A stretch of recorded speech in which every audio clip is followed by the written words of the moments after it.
Hello dear friends, welcome to NET classes CS and paper 1. Dear friends, मैंने आपको previous video में 2020 का AI का प्रीवियस ईयर क्वेश्चन करवा दिया है जो कि जून का एग्ज़ाम था, नवंबर में हेल्ड हुआ था।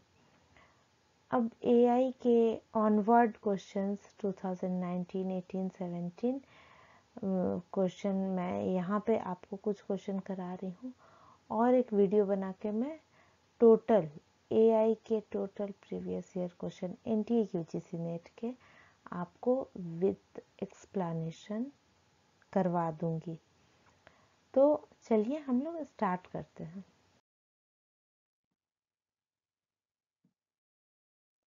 ये है question mini max game playing का है ये क्वेश्चन। इस क्वेश्चन में आपको क्वेश्चन पहले समझ लीजिए क्वेश्चन क्या है। यहाँ ये जो सर्कल है, सर्कल एंड रेक्टेंगल, तो सर्कल जो है वो मिनिमम को रिप्रेजेंट करता है एंड रेक्टेंगल जो है वो मैक्स को रिप्रेजेंट करता है। यानी कि यहाँ सर्कल के सामने मिनिमम है, रेक्टेंगल के सामने मैक्स है।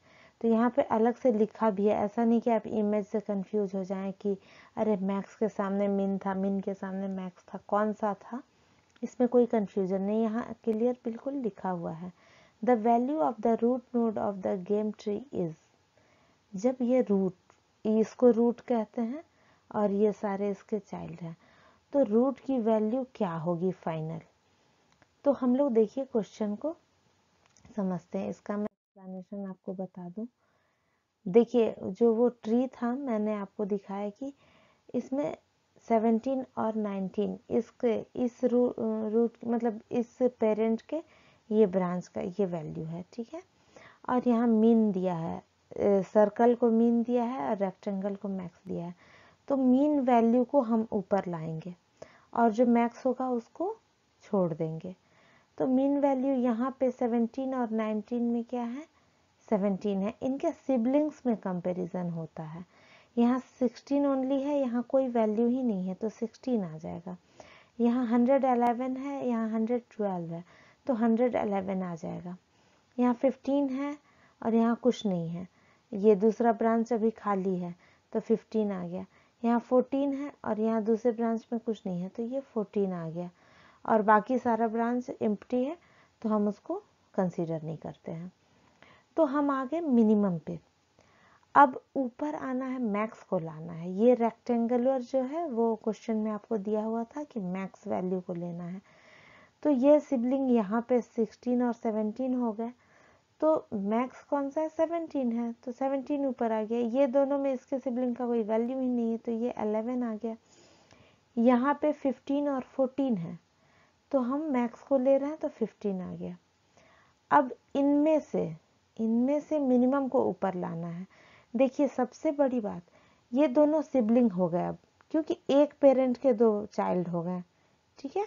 तो हम 17 और 111 में कंपेयर करेंगे, इसको 15 से नहीं कंपेयर कर सकते हैं।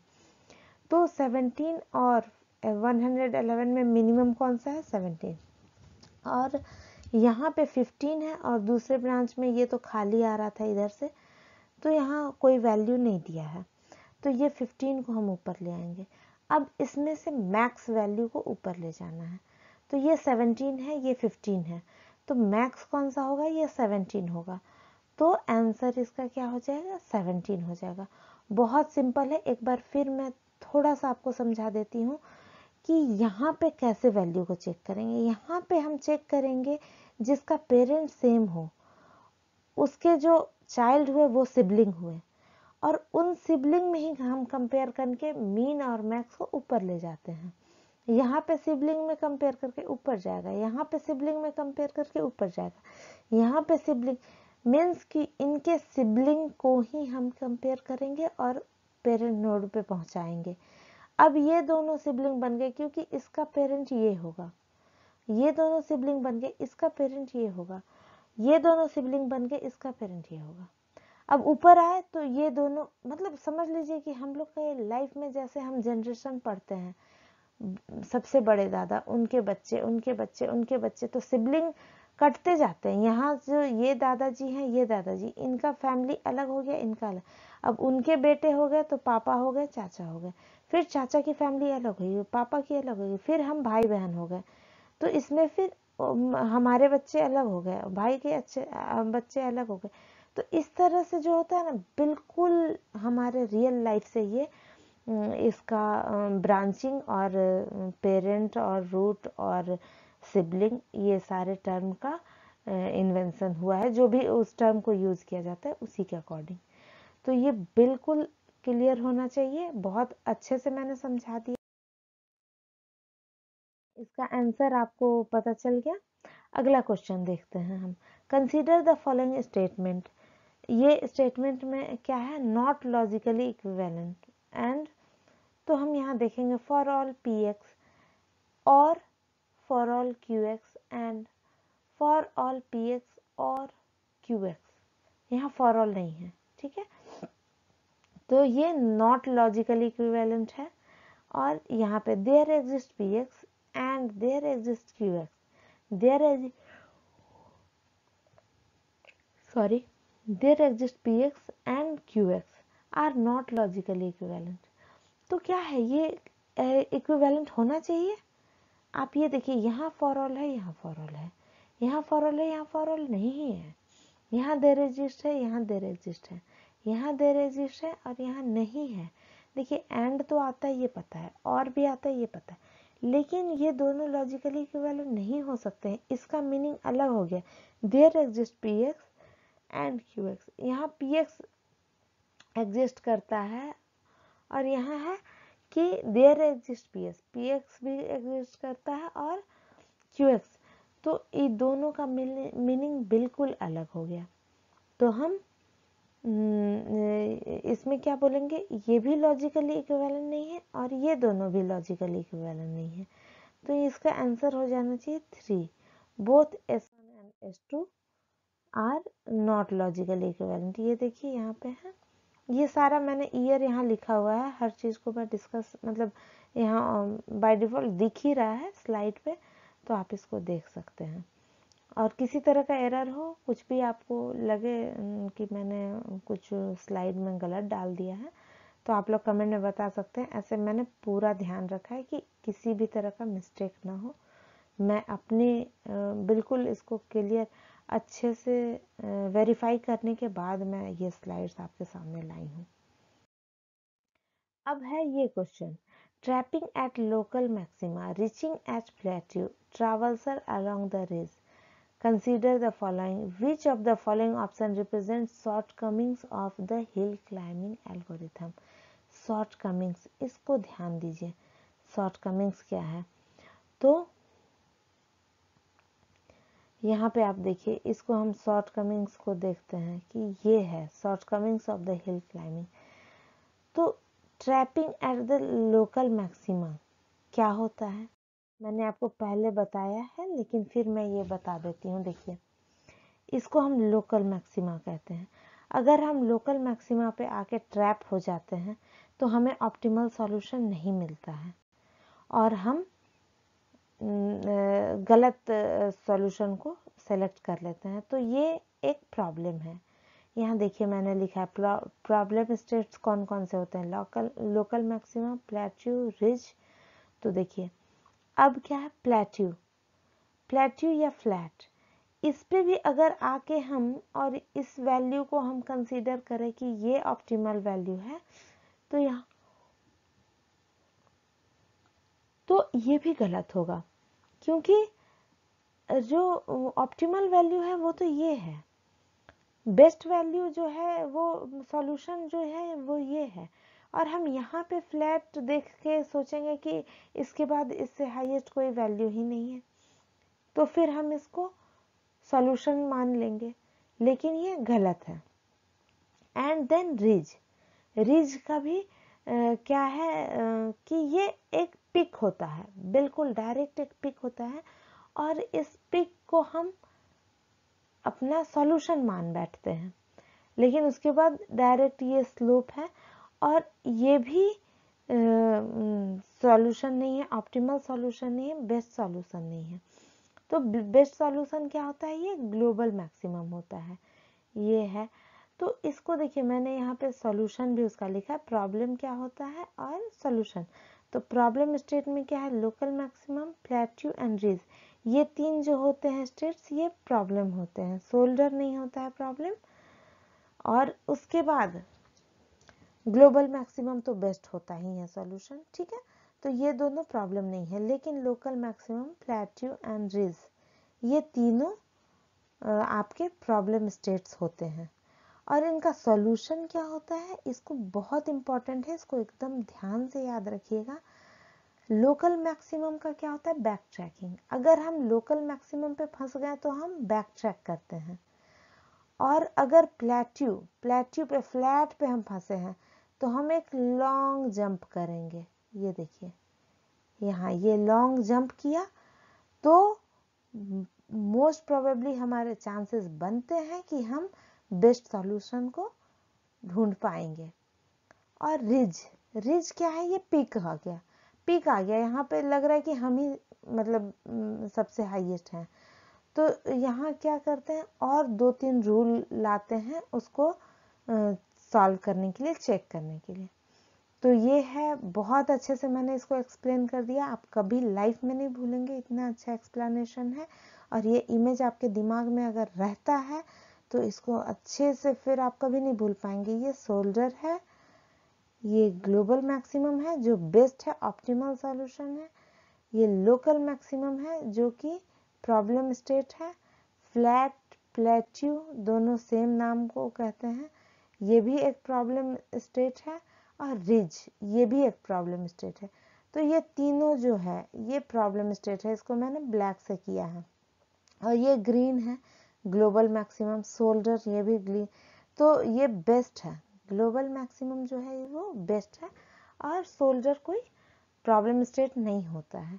और इन तीनों का सॉल्यूशन भी मैंने बता दिया। देखिए मैं हर चीज़ को दो बार अभी आपको रिपीट कर दे रही हूँ, जिससे कि आप दोबारा इसको मतलब बिल्कुल नहीं भूलेंगे। अच्छे से आपको ये इमेज याद रखिए और मेरे बातों को सुनिए बस। चलिए नेक्स्ट क्वेश्चन पे चलते हैं हम। तो इसका सॉल्यूशन यही था, ए, बी एंड सी, ठीक है। ये दिसंबर 2019 का क्वेश्चन है। तो ये तीनों जो है वो प्रॉब्लम, देखिए प्रॉब्लम स्टेट से मैंने वहाँ एक्सप्लेनेशन में बताया है, उसको शॉर्ट कमिंग्स भी बोलते हैं, उसको लिमिटेशन भी हम बोल सकते हैं, ठीक है। तो अलग अलग वर्ड का हम इस्तेमाल यहाँ कर सकते हैं, ये हमको थोड़ा सा दिमाग लगाना होगा। अगला क्वेश्चन क्या है ये, according to Dempster Shafer theory for uncertainty management. Dempster Shafer theory क्या है, मैं इसको आपको डायरेक्ट इसका मेन पॉइंट बता देती हूँ कि ये क्या है। ये जस्ट लाइक प्रोबेबिलिटी है, it is just like probability, sum of two probabilities will be always 1, इसका वैल्यू 1 होगा, ठीक है। और इसके बारे में बहुत सारा चीज़ है, आपको रिच एंड नाइट की बुक में मिल जाएगी और अदर सोर्सेज से भी मिल जाएंगे। मैंने यहाँ कुछ पॉइंट्स आपको बता दिया है, इसको आप डिटेल में पढ़ सकते हैं, अपने नोट्स में लिख सकते हैं। तो यहाँ डायरेक्ट हम देख सकते हैं, इसमें देखिए कोई भी प्रोबेबिलिटी होता है तो उसमें value less than greater than नहीं होता है, लेस देन इक्वल टू नहीं होता है, ग्रेटर देन इक्वल टू नहीं होता है, और इक्वल टू 0 नहीं होता, इक्वल टू 1 होता है। यानी कि 0.7 एंड 0.3 वो मिल के 1 बन जाएगा। तो इस तरह से ये है, इसको आप देख सकते हैं। Dempster Shafer mathematical theory of evidence is formal framework for plausible reasoning which provide technique for characterizing the evidence by considering all the available evidences.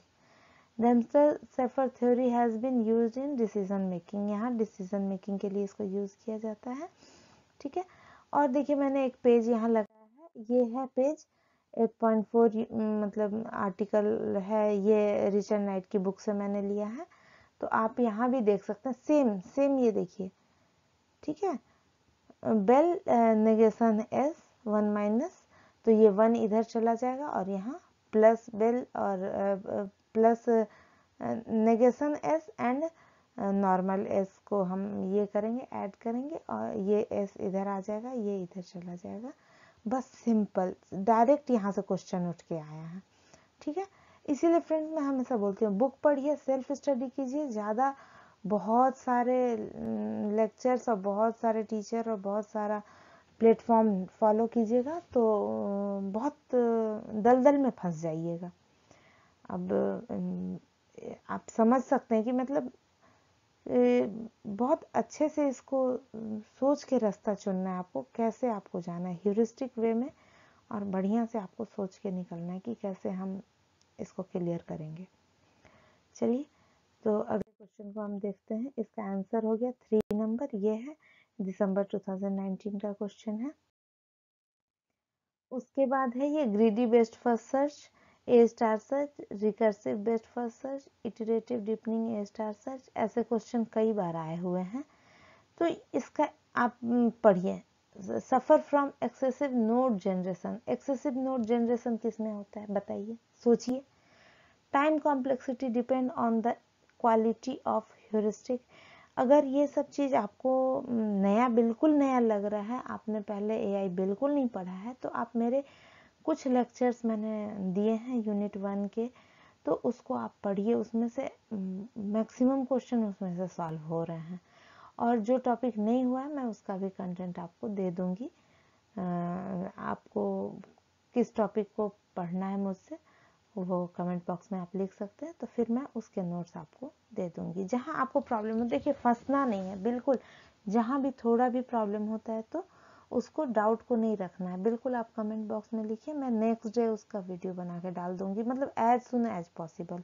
मैं भी फैमिली वाली हूँ और मेरा भी बच्चा छोटा है, तो फिर थोड़ा सा कभी होता है, लेट हो जाता है, और बहुत सारे एक्स्ट्रा काम भी कर रहे हैं हम साथ में, पेड कोर्स के लिए भी काम कर रहे हैं, तो थोड़ा हो सकता है डिले, लेकिन कोई डाउट नहीं रखना है आपको। जो टॉपिक चाहिए, जो क्वेश्चन चाहिए, वो मुझसे पूछिए आप कमेंट बॉक्स में, मैं उस पर आपको अच्छे से समझा दूंगी, मतलब जितना मुझसे पॉसिबल होगा समझा दूंगी।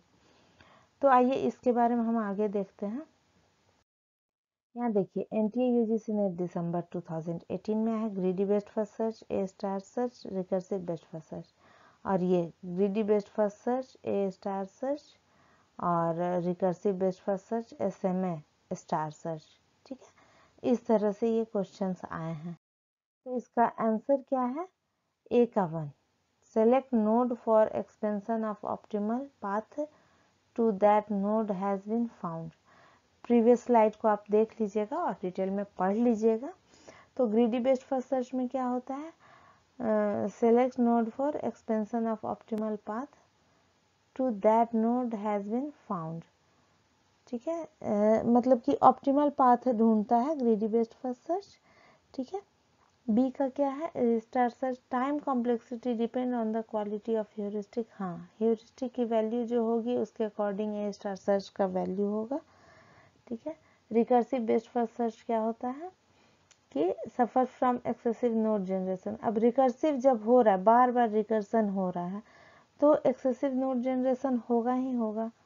और फिर डी का क्या है? Iterative deepening A star search में avoid substantial overhead associated with keeping the sorted Q of nodes. इसमें इटरेटिव डीपनिंग में क्या होता है? हम एक लेवल को क्रॉस करते हैं, फिर इटरेट करते हैं, फिर चेक करते हैं, फिर अगले लेवल पे जाते हैं, तो ये इटरेटिव डीपनिंग होता है। तो इसमें क्या है?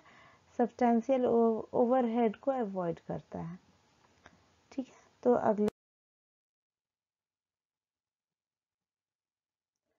तो ये अगला क्वेश्चन आ गया है दिसंबर 2019 का, gradient descent method.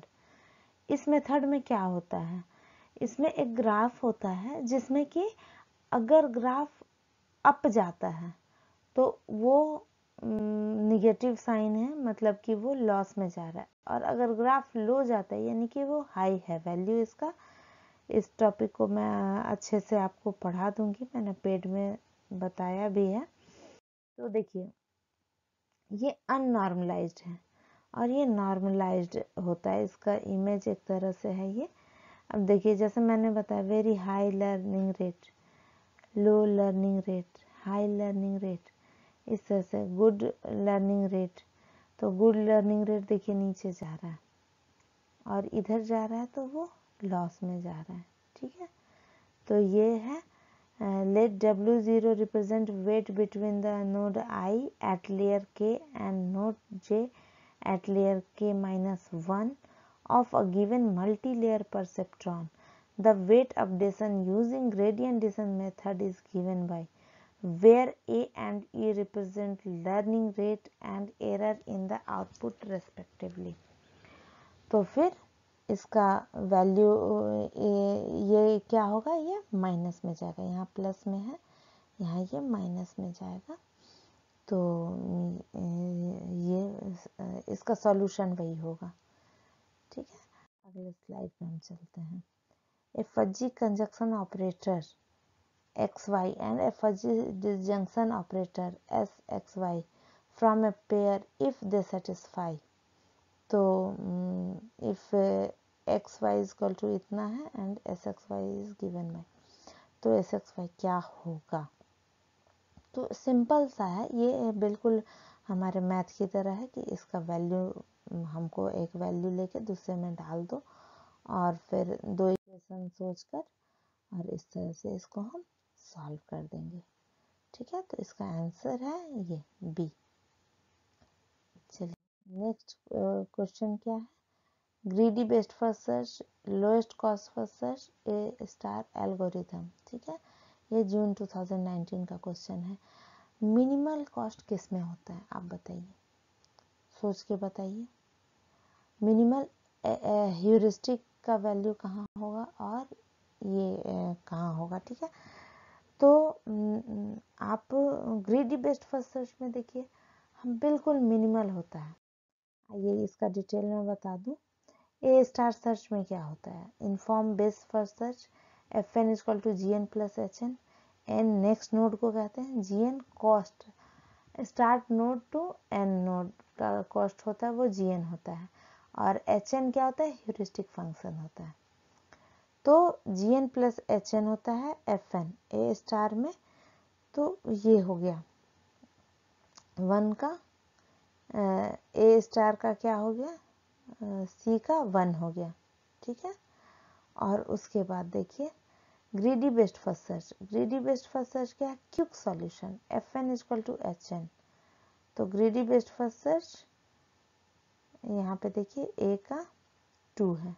Minimal, minimal term याद रखिएगा ग्रीडी के लिए यूज होता है, और यहाँ मिनिमल सब में दिया है तो कंफ्यूजन होगा। तो heuristic is equal to H, F N is equal to H N.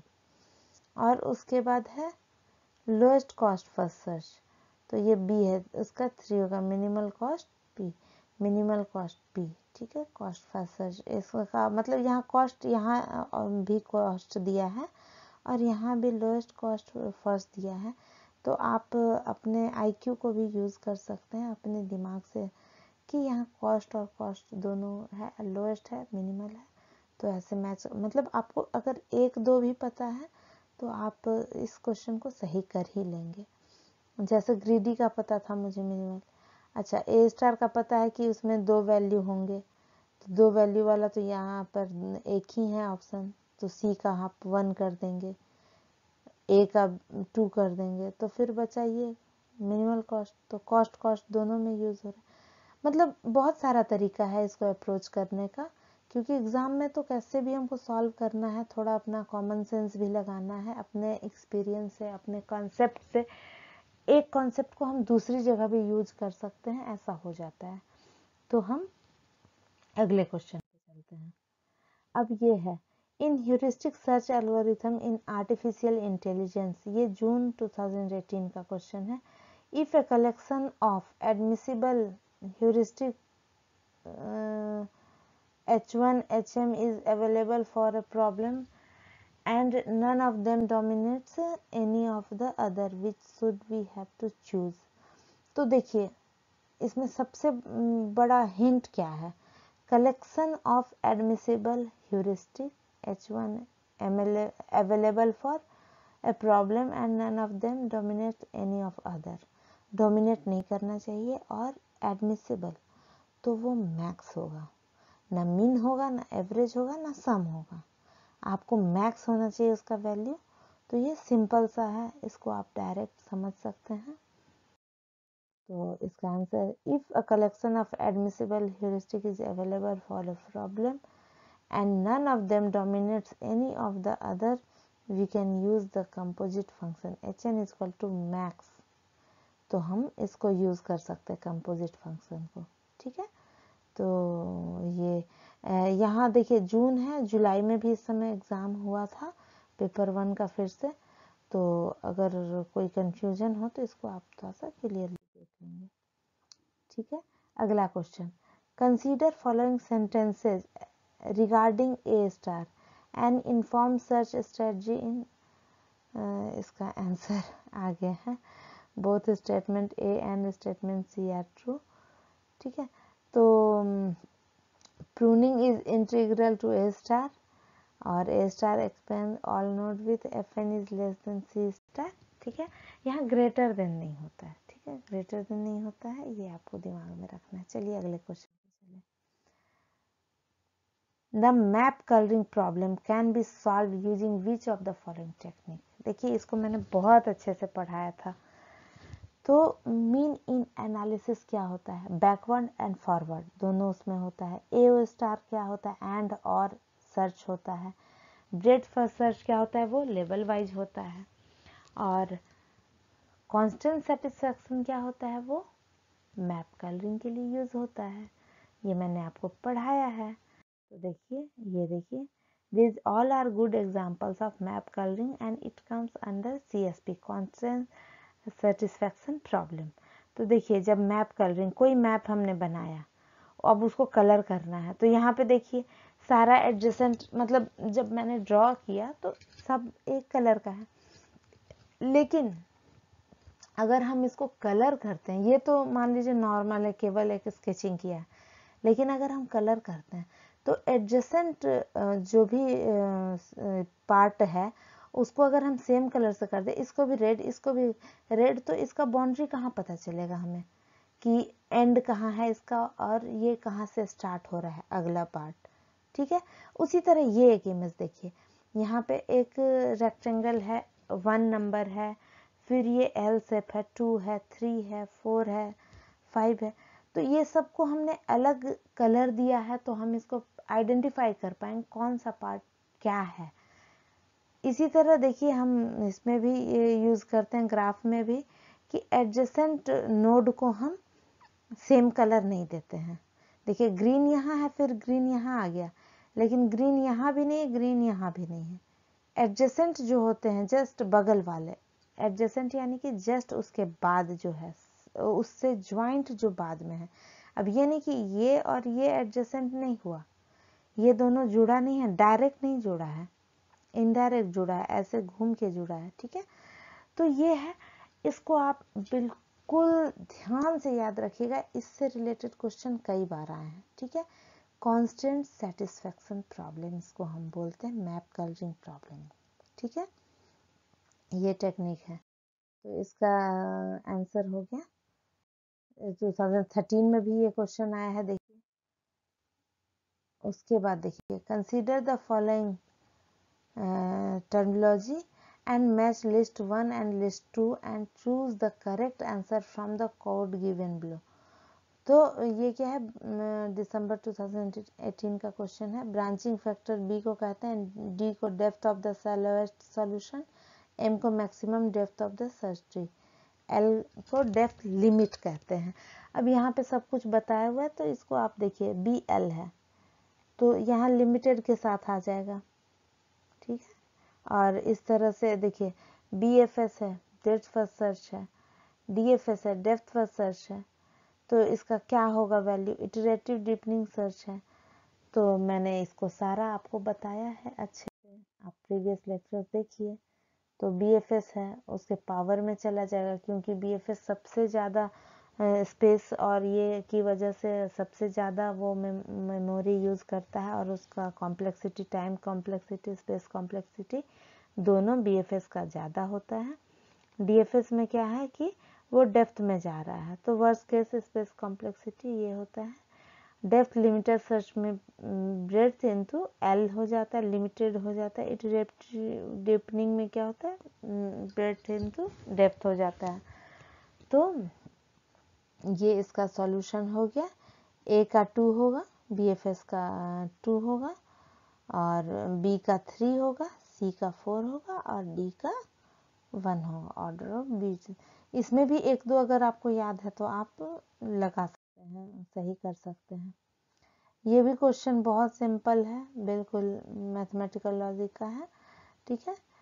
P implies Q and R implies S, P और R and Y, तो Y is the premise, इसको हम कैसे सॉल्व करेंगे? देखिए, P implies Q and R implies S, P और R Y, तो P implies Q को हम क्या लिखेंगे? नेगेशन P और Q एंड नेगेशन R और S। आपको पता है कि इम्प्लीकेशन साइन को हम ऐसे करके कन्वर्ट करते हैं, इम्प्लीकेशन साइन हटता है और नेगेशन आ जाता है, और साइन यहाँ बीच में आ जाता है, ठीक है। तो यहाँ P और नेगेशन P कट गया, R और नेगेशन R कट गया, तो Q और S बचा। देखिए, ये और साइन जो है ये S के पहले लगा है, तो यही हम यूज करेंगे, ये नहीं कि एंड यूज कर लिए, ठीक है। बहुत सिंपल, आपको बहुत अच्छे से मैं समझा रही हूँ। अगर आपको थोड़ा भी बेनिफिट होता है मेरे इस लेक्चर से, तो प्लीज़ आप चैनल को सब्सक्राइब कीजिए, आगे भी शेयर कीजिए, और इसको मल्टीपल टाइम देख के आप अपने डाउट को सॉल्व कर सकते हैं। क्योंकि कोई भी क्वेश्चन, आप देखिए, कोई भी सब्जेक्ट है कंप्यूटर साइंस का, उसको आप ऐसा मत समझिए कि एक बार पढ़े और आपको 100% याद हो जाएगा, नहीं, मल्टीपल टाइम देखना पड़ता है। आप किसी भी एग्ज़ाम में देख लीजिए, जो टॉपर्स होते हैं, तो उनका आप सुनिएगा कि वो मल्टीपल टाइम उसको पढ़े, 20 बार पढ़े, 11 बार पढ़े, 25 बार पढ़े, कई बार पढ़े, तब जाके। अभी नीट का ही जो रिज़ल्ट आया था, तो उसकी जो बच्ची टॉपर थी, उसने बोला कि मैंने 25 बार 20 बार पढ़ लिया बायो को।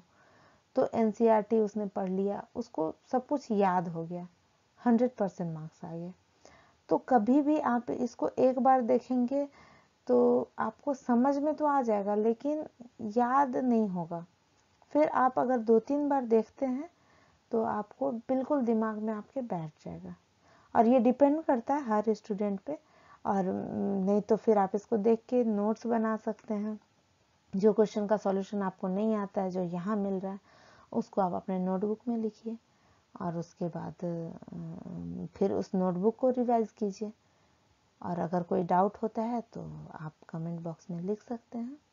चलिए हम अगले क्वेश्चन पे चलें। तो यहाँ पे है ये क्वेश्चन, एओग्राफ। एओग्राफ का रिलेटेड पहले एक ऑप्शन आया था, क्वेश्चन आया था। तो एओग्राफ को हम क्या कहते हैं? एंड और ग्राफ। बिल्कुल सिंपल सी चीज़ है।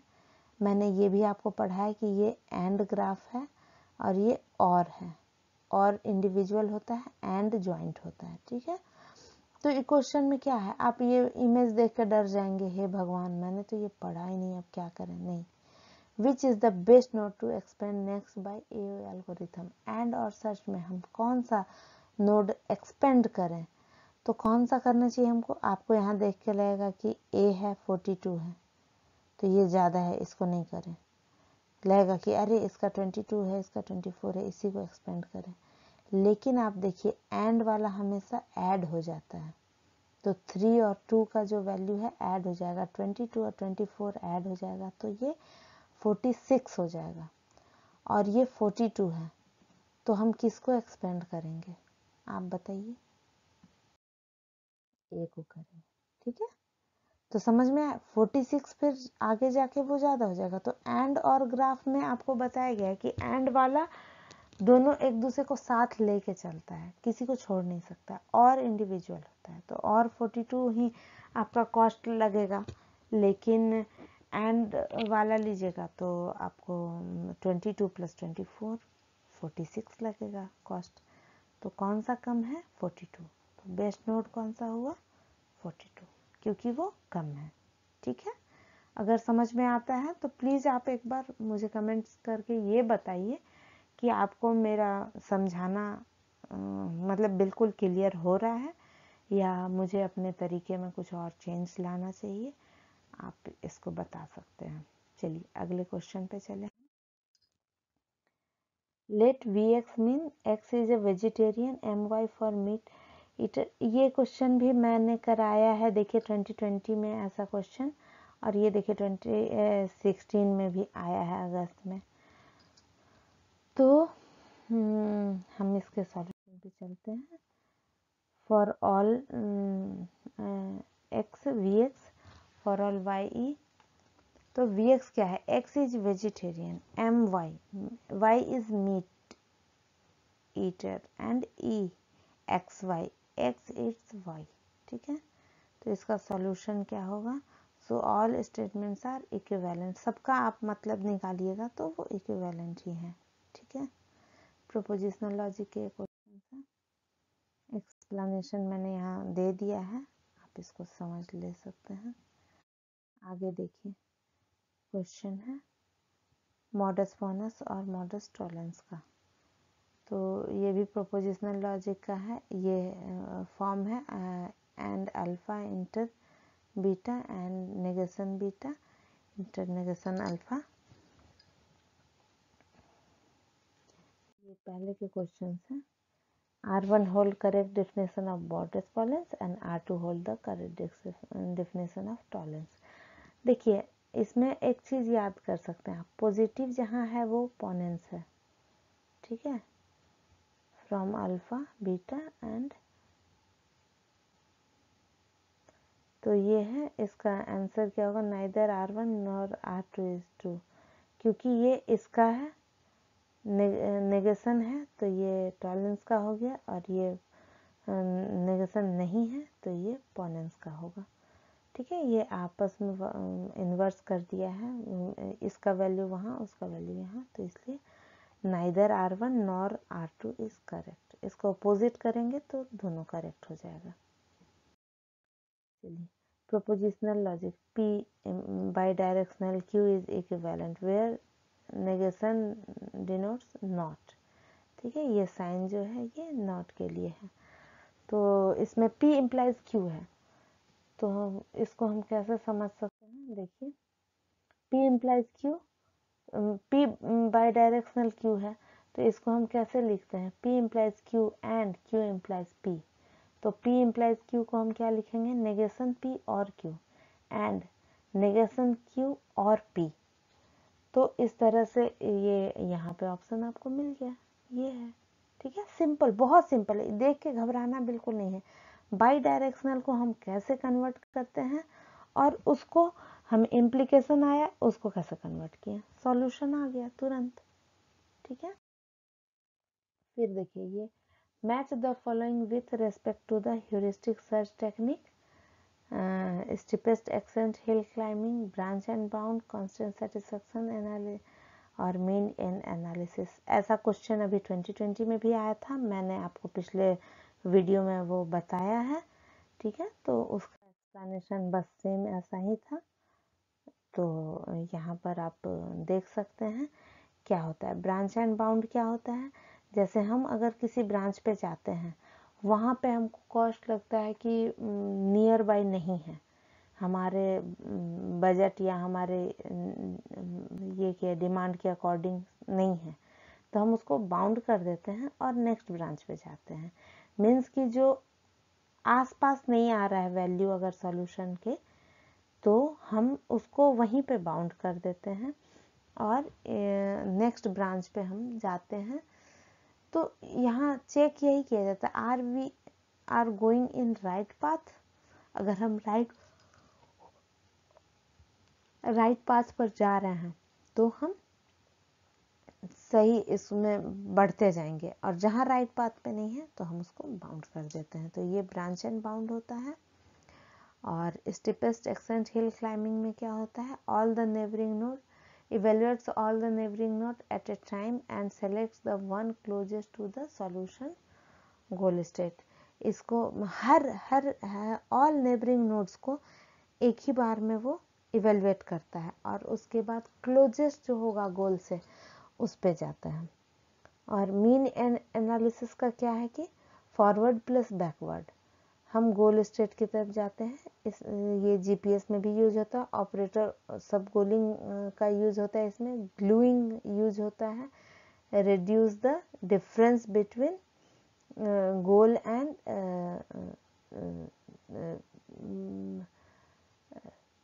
Initial state and goal state.